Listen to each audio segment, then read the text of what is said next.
इब्तिदाए इश्क में हम सारी रात जागे करके सनम तुझे हमने मोहब्बत का। How much पागल? Very much पागल। How much very much पागल? Very much पागल। Very much पागल। तौबा ये मत वाली चाल झुक जाए फूलों की डाल चांद और सूरज परछाइयां रह जाती निशान। वो जब बड़े पर्दे पर आते थे तो उनकी मोहक मुस्कान और चेहरे की मासूमियत को देखकर दर्शकों की आंखें चमक उठती थीं। जान चमन शोला बदन पहलू में आ जा। वो हैंडसम और गुड लुकिंग होने के साथ साथ बेहद सौम्य, शांत और लाजवाब पर्सनालिटी के मालिक थे। तुम्हें धोखा देने के लिए नहीं, तुम्हारी खुशियों को बरकरार रखने के लिए। राजेश, मैं विश्वासघाती नहीं हूँ। मैं तुम्हारा दोस्त हूँ, करीब हूँ, तुम्हारे एहसानों के तले दबा हुआ हूँ, लेकिन मैं इतना नीच नहीं हूँ, इतना गिरा हुआ नहीं हूँ जितना तुम समझते हो। भरी दुनिया में आखिर दिल को समझाने। जिनकी खूबसूरती तब की ज्यादातर को एक्ट्रेसेस पर भारी पड़ती थी। भला मेरा आपका क्या जुड़? चांद सी महबूबा हो मेरी कब ऐसा मैंने सोचा। एक मल्टी टैलेंटेड एक्टर जिन्होंने फिल्मों में एक्टिंग के साथ साथ direction, production, script writing, lyrics और एडिटिंग में भी अपनी काबिलियत का लोहा मनवाया। मेरे देश की धरती सोना उगले उगले हीरे मोती, मेरे देश की धरती। भारत का रहने वाला हूँ, भारत की बात सुनाता। ये पर्दे पर देशभक्ति किरदारों को जीवंत कर देने वाले एक ऐसे अभिनेता रहे जिन्होंने खुद 10 साल की उम्र में देश विभाजन का दर्द झेला और रिफ्यूजी कैंप में भूखे प्यासे रहे। देशों में हरदम मेरे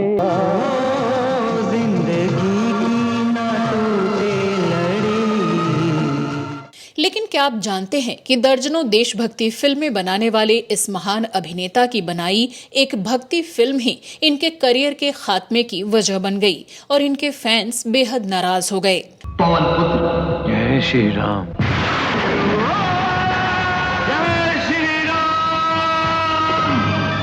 नसीब में जिसके जो लिखा था वो तेरी मनोज कुमार जो अब हमारे बीच नहीं हैं, लेकिन इनकी अभिनीत और डायरेक्टेड दर्जनों कालजयी फिल्में हमेशा हमारी यादों में जिंदा रहेंगी।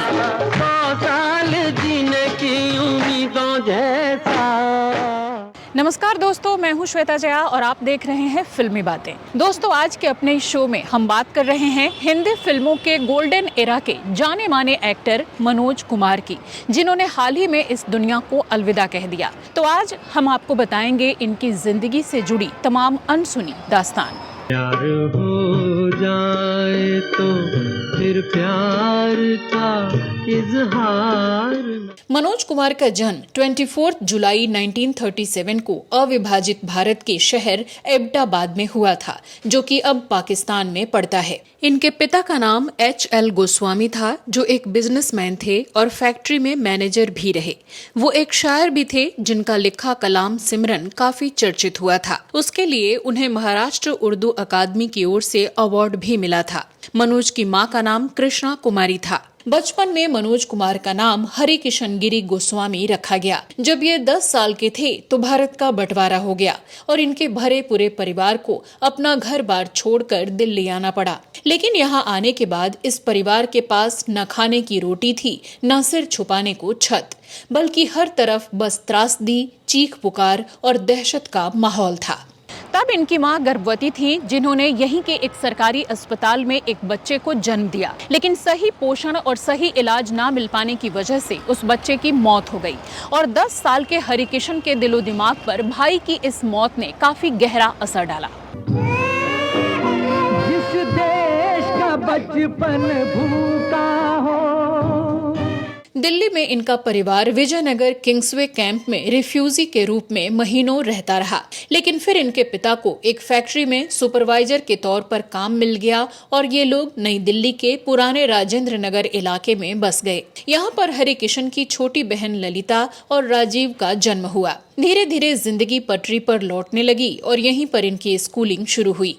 फिर इन्होंने दिल्ली यूनिवर्सिटी के हिंदू कॉलेज से अपना ग्रेजुएशन पूरा किया और करियर को लेकर सोचने लगे। हरि किशन जब छोटे थे तभी से इन्हें फिल्में देखने का काफी ज्यादा शौक था और ये कभी दोस्तों तो कभी रिश्तेदारों या फैमिली के साथ फिल्में देखने जाया करते थे।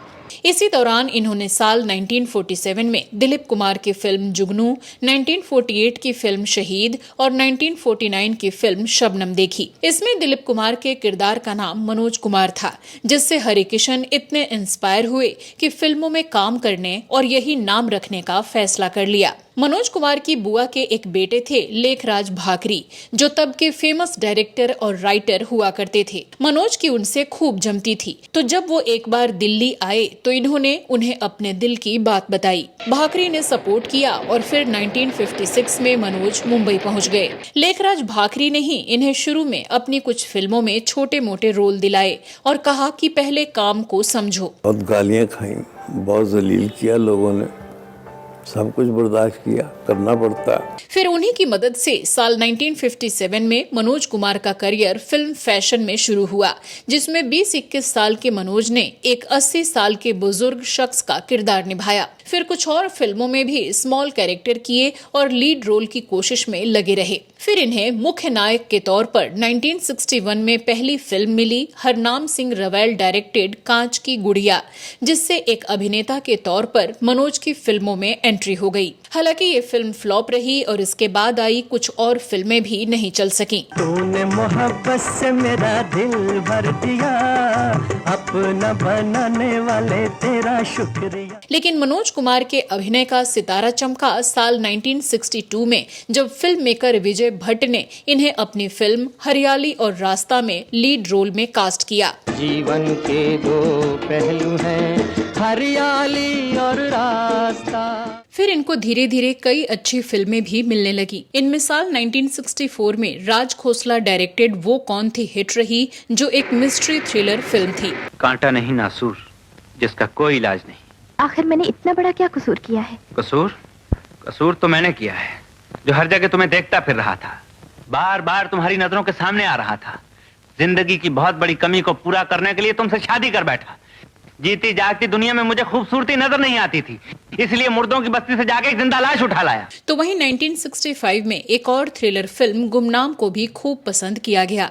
एक लड़की है जिसने जीना मुश्किल कर दिया, एक लड़की है।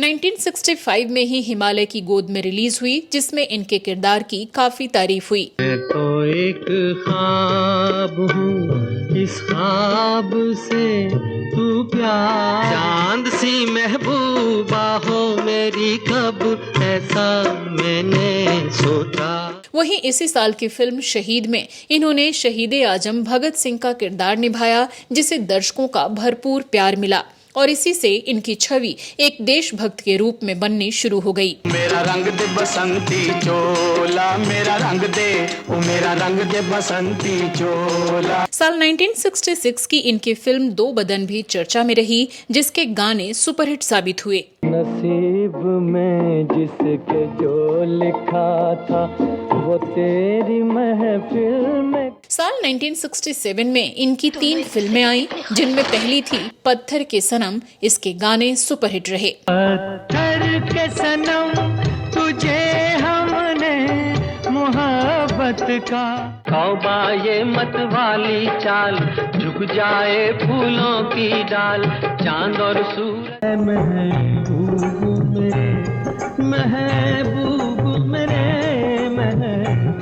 दूसरी थी मिस्टीरियस थ्रिलर फिल्म अनीता और ये भी म्यूजिकल हिट रही। तुम बिन जीवन कैसे बीता, पूछो मेरे दिल। 1967 की इनकी तीसरी फिल्म रही उपकार, जिसे दर्शकों ने भरपूर प्यार दिया। दीवानों से ये मत पूछो अरमानों। दरअसल 1965 में भारत पाकिस्तान युद्ध के बाद भारत के तत्कालीन प्रधानमंत्री लाल बहादुर शास्त्री ने इन्हें एक लोकप्रिय नारा जय जवान जय किसान के आधार पर फिल्म बनाने का सुझाव दिया था, जिसके बाद इन्होंने ये फिल्म बनाई थी। जब चलते हैं इस धरती पे हल ममता अंगड़ाइयां लेती है। इस फिल्म में मनोज ने एक सैनिक और एक किसान की भूमिका निभाई और अपनी लाजवाब एक्टिंग से सबको मुरीद बना लिया। इन महापुरुषों के सपने तुम जैसे किसान और धनी राम जैसे धनवान की वजह से सच नहीं होते। जिस मिट्टी में इनकी अंतिम राख मिली हुई है उस पर हमारा कोई अधिकार नहीं। वो देश की अमानत है, लोगों की अमानत है और लोगों तक पहुंचनी चाहिए, समझे? उपकार में इन्होंने न केवल अभिनय किया बल्कि डायरेक्शन, स्टोरी राइटिंग और डायलॉग राइटिंग करके इतिहास रच दिया। ये एक ब्लॉकबस्टर फिल्म साबित हुई और कमाई के लिहाज से उस साल पहले नंबर पर रही। साथ ही इसने उस साल के कई फिल्म फेयर और नेशनल फिल्म अवार्ड्स की झड़ी लगा दी। इसके अगले ही साल 1968 में मनोज कुमार के जीवन का सबसे बड़ा सपना सच हुआ और इन्हें अपने आइडल हीरो दिलीप कुमार के साथ काम करने का मौका मिला। ये फिल्म थी आदमी। मेरी खुशी भी आपके दामन में आ। मैं जानता हूं तुम्हारे अंदर शक और शुबह की आग जल रही है। अगर तुम गलती कर रहे हो, मेरे साथ अन्याय कर रहे हो, ये मौत मुझे मंजूर है राजेश, लेकिन विश्वासघात का ये कलंक मैं अपने साथ नहीं ले जा सकता। फिल्म सुपरहिट रही और मनोज कुमार की एक्टिंग की भी खूब तारीफ हुई। इसके बाद इन्होंने कभी पीछे मुड़कर नहीं देखा और साल दर साल एक से बढ़कर एक फिल्मों का निर्माण और निर्देशन करते रहे। मनोज कुमार 1970 की फिल्म पूरब और पश्चिम से प्रोड्यूसर भी बन गए। है प्रीत जहाँ की रीत सदा मैं गीत वहाँ के गाता हूँ। और ये भी इनकी पुरानी देशभक्ति फिल्मों की तरह ही खूब लोकप्रिय हुई। साल 1972 की फिल्म शोर और 1974 की फिल्म रोटी कपड़ा और मकान के ये डायरेक्टर, प्रोड्यूसर और एडिटर भी रहे। जिंदगी और कुछ भी नहीं, तेरी मेरी कहानी। इनकी बनाई खास फिल्मों में 1981 की क्रांति भी शामिल रही, जिस पैट्रियोटिक फिल्म को इतना पसंद किया गया कि मीडिया ने इन्हें भारत कुमार का नाम दे दिया।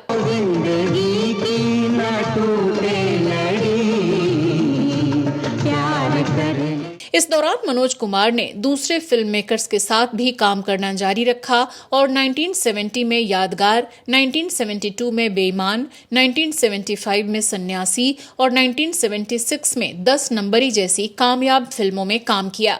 बॉलीवुड में जब रोमांस और ट्रेजेडी की दो धाराएं बह रही थीं, उस वक्त भी मनोज कुमार ने अपने लिए देशभक्ति थीम को चुना और दर्शकों के दिलों में देश प्रेम का जज्बा जगाने का काम किया। लेकिन 80 के दशक तक आते आते धीरे धीरे इनकी फिल्मों का चार्म कम होने लगा और राजेश खन्ना और अमिताभ बच्चन जैसे एक्टर्स इंडस्ट्री में ज्यादा असर डालने लगे। हर कलाकार की उम्र और बाकी फैक्टर्स का असर होता ही है, तो मनोज कुमार भी उससे कैसे अछूते रहते। भूल जान दे तकदीर से तकरार न कर। आइए अब बात करते हैं मनोज कुमार की सबसे कंट्रोवर्शियल मूवी कलयुग और रामायण की।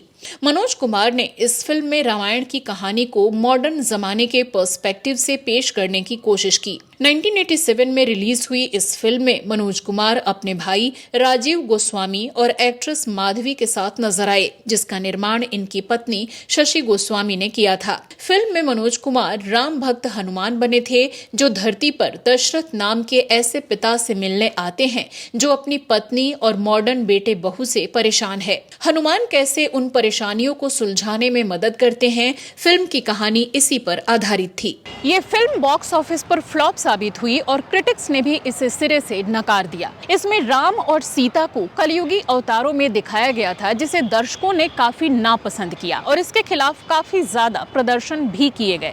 ठीक उसी तरह से जैसे हाल ही में रिलीज हुई फिल्म आदि पुरुष को एक भयंकर क्रिटिसिज्म का सामना करना पड़ा था। साथ ही कई सांस्कृतिक धार्मिक संगठनों ने भी फिल्म का विरोध किया।